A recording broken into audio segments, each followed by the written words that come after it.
আপনি কি জানেন বাবাকে চিনতে লাগে ৬০ বৎসর? যদি না জানেন, আমার এই ভিডিও দেখলে অবশ্যই জানতে পারবেন। বয়স যখন ৪ বৎসর, আমার বাবা মহান। বয়স যখন ৬ বৎসর, আমার বাবা সব জানে। আমার বাবা সবচেয়ে সাহসী। বয়স যখন ৮ বৎসর, আমার বাবা খুব ভালো মানুষ, কিন্তু একটু রাগী। বয়স যখন ১২ বছর, আমি যখন ছোট ছিলাম, আমার বাবা আমার সঙ্গে খুব ভালো ব্যবহার করতেন।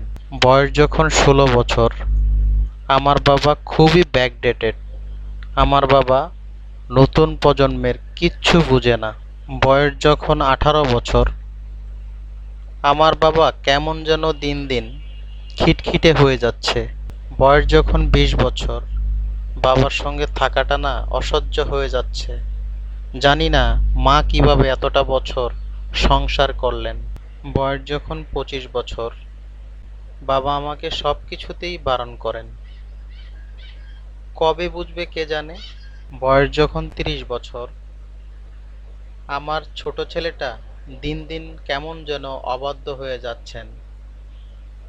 আমরা যখন ছোট ছিলাম, বাবাকে কত ভয় পেতাম। বয়স যখন ৪০ বছর, আমার বাবা আমাকে কত শাসনে মানুষ করেছেন। আর আজকালকের বাচ্চারা কারো কথাই শোনে না। বয়স যখন ৫০ বছর, আমার বাবা আমাকে কত কষ্ট করে মানুষ করেছেন। অথচ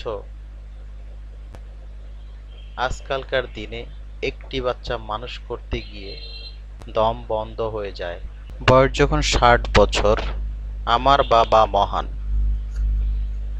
কত কষ্ট করে একটা ছেলে সন্তানকে মানুষ করেন। কোনোদিন সে বুঝতে দেয় না সন্তানদেরকে যে বাবা কত কষ্ট করতেছেন। তারপরও আমরা সন্তানেরা বুঝতে চেষ্টা করি না এবং বুঝতে পারি না, বুঝি না বাবা কি জিনিস। কখন বুঝতে পারি?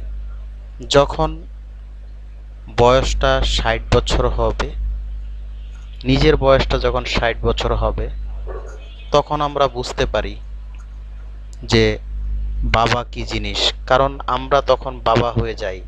আমাদের সঙ্গে বাবা সাথে যে আচরণটা করছি, সেই আচরণটা আপনার নিজের সন্তান যারা আছে তারাও তখন করতে থাকে। তখন বুঝতে পারি যে আমার বাবা কেমন ছিলেন।